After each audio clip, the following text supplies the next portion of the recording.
In today's video, we're going to take a little bit of a break from the Stanley Cup playoffs and take a look at some NHL offseason rumors involving some potential trades and signings we might see happen during the offseason. We're mainly focusing on Steve Yzerman and the Detroit Red Wings. What moves might he make now that he's the new GM with the Red Wings? Plus, we also have some talk around the Habs and Maple Leafs. We'll get into all that coming up next.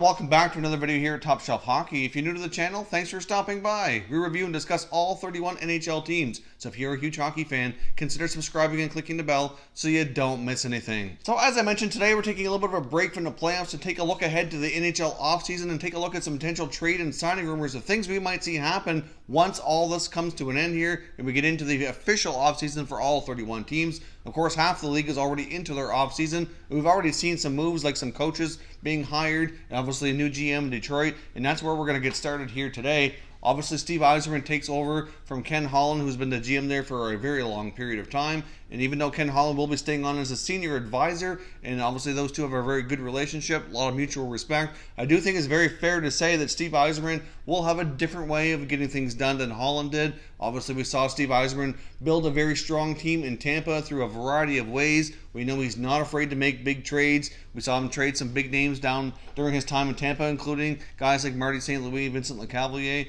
We saw him really put a major emphasis on drafting and development and boosting the staff that way. So we're going to see a big emphasis there. But the Red Wings are already in good shape that way. They have a lot of picks over the next few years. So Ken Holland has done a good job that way recently. And we also seen him have probably it's fair to say, a different philosophy on contracts than Holland has had. Unfortunately, the Red Wings are stuck with a lot of not so favorable contracts with some veteran guys who at one point were certainly more prominent players, were basically rewarded for a lot of success in the past, and now they're contracts that they're kind of living to regret. So could we see Steve Yzerman maybe do some buyouts this summer? Certainly a possibility, not a given. I know Yzerman was preaching patience at the press conference after he was named GM yesterday by the Red Wings, so I don't imagine he's going to be able to do a whole lot. But as far as players that we thought Ken Holland might re-sign, we might see a different approach by Yzerman as well. For example, some veterans like Thomas Vanek, Nicholas Kronwall, just to name a couple here. I know it seemed possible by Ken Holland to bring them back, but will Yzerman have a different approach? Maybe he might not want those guys on the roster. Maybe we'd rather go with a younger group of guys. Obviously, that he did acknowledge in the press conference he's quite happy with the young core of players, like Dylan Larkin, Anthony Mantha, Tyler Bertuzzi, just to name a few here. They know who their goaltenders are going to be next year for a little while. They got Jimmy Howard under contract for another year. They got Jonathan Bernier for another couple of years as well.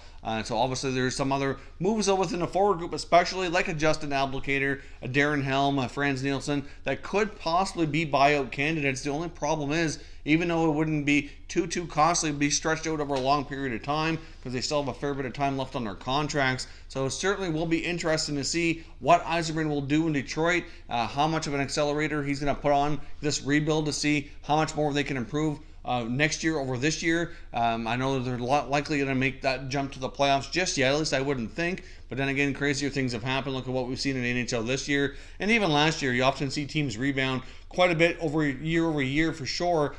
But basically, now that Yzerman is the new boss in Detroit, there's a lot of talk that he could do a lot of things to reshape that roster, and it might be a lot more a younger, faster team next year. A lot of these veteran guys either won't be brought back or potential buyout candidates here during the offseason. Now jumping over quickly here and taking a look at the Montreal Canadiens, there were some reports from Elliot Friedman indicating he believes that they're going to go hard after free agent center Matt Duchene during the offseason here once free agency kicks in near July the 1st. Now, obviously, the Montreal Canadiens had a pretty solid year overall compared to last year. They made a lot of big improvements. Certainly took a lot of teams by surprise. We saw some big performances from guys like Max Domi, for example, had a massive improvement over last year. Jonathan Drouin got off to a pretty good start, but then it really fizzled out and obviously didn't end things on a good note, not where he wanted to be. So there's certainly a lot of question marks over Drouin's future, which we've discussed recently. And obviously, if they did move a guy like Drouin, certainly would make even more salary cap room to go after a guy like a Matt Duchene, for example.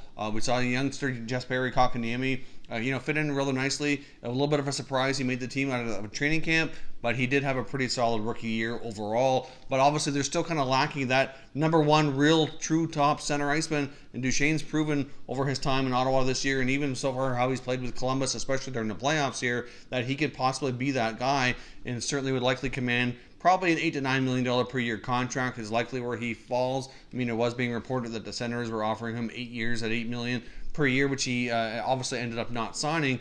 So could that very well be, the number that he's going to be looking at come the offseason? I guess we'll see how much of a strong playoff push he puts on here. But it is widely believed by Elliot Friedman that the Habs are looking for a top center iceman still. A lot of the guys they've had improve this year have, obviously, like I said, had solid years, but obviously don't appear to be that true top number one center. And a guy like Duchene might be one of the top centers on the market this summer. Now, it is possible, depending on how things go with Columbus, that he decides to stay and re-signs there. There was some talk as well. Mostly the only one I really heard say was Mark Savard, of course, former player, now an analyst for Sportsnet, that he believed Duchene would go back to Ottawa as a free agent in the summertime, but I'm not really sure that's the case or likely going to happen. And there's many that believe that Duchene really wants to play in Nashville, so we'll see how that comes to be. There was talk that Nashville was in on the Duchene trade talks at the deadline when he ended up going to Columbus as well. So hard to say where Duchene goes, but Elliot Friedman believes that the Habs are going to be trying really hard to make a push to sign him. Obviously, last year they were very interested in John Tavares. They didn't get very far with those talks, but this year they're doing the same thing here. As Duchene is certainly going to be one of the top names in that position on the free agent market. And lastly here, I want to touch on the Toronto Maple Leafs and Nazem Kadri. Of course, we saw the incident with Kadri and Jake DeBrusk, which ended up having him suspended here for the remainder of the first round of the playoffs. At that time, it wasn't quite clear, and it really still isn't, who was going to win the series. The Leafs are now up 3-2 after a victory in Game 5 last night. But as we know, the Bruins have been famous for their comebacks here, so we're certainly not going to write them off just yet. The Leafs still have to win one more, and winning Game 4 is always going to be that hardest part of the series. So we'll see how this goes, but regardless if the Leafs move on to the next round or not, they're still going to have a lot of tough decisions to make in the offseason. They still have some big contracts to get done, like Mitch Marner obviously being the biggest one. Kapanen, Johnson, just to name a few others that need contracts as well. They got some free agent defensemen like Gardner and Hainsey. A lot of big question marks around what this team's going to look like next year. Obviously, they're going to start getting a bit of a cap crunch with all their youngsters getting these big contracts, and they might have to make some tough decisions and either can't sign them all or make some trades. There's obviously some different ways they can go about things being creative here, but one talk here was kind of come about more so after the suspension was, could Nazem Kadri be a guy they look to move in the offseason?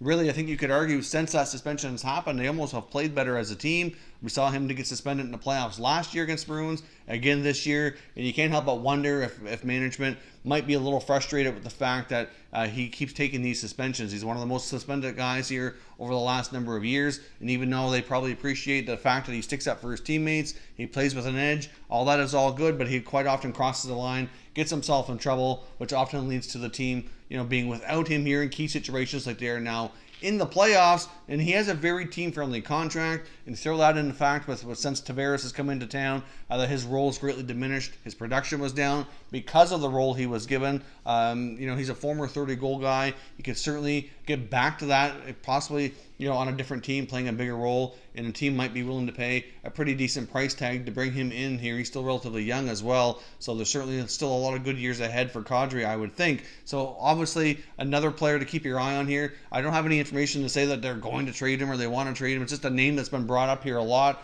Obviously, we already knew, we've been talking about all season long, that the Leafs are going to have tough decisions to make, and that this roster likely looks a little bit different next year.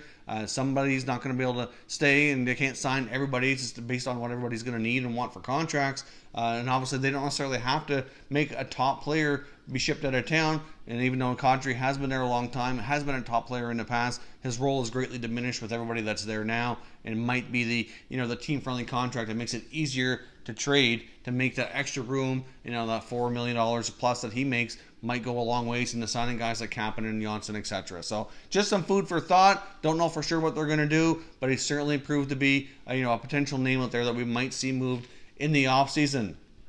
So, of course, as always, I want to hear your thoughts and opinions down in the comment section below. What do you think these teams are going to do in the offseason? Do you see the Habs going hard after Matt Duchene? And do you think they have any chance of getting that done? With all the tough decisions the Leafs have to make, with yet another suspension under his belt, could Kadri possibly be the guy they look to move to free up cash to keep many of their other younger players here. If you're new to the channel, I hope you consider subscribing. We cover all 31 NHL teams, and there is plenty of content here for all hockey fans to enjoy. So if you're new, hit that subscribe button for more videos just like this one, and hit the like button if you enjoyed it as well. I'd appreciate it if you did. As always, thank you for watching, and I will catch you next time.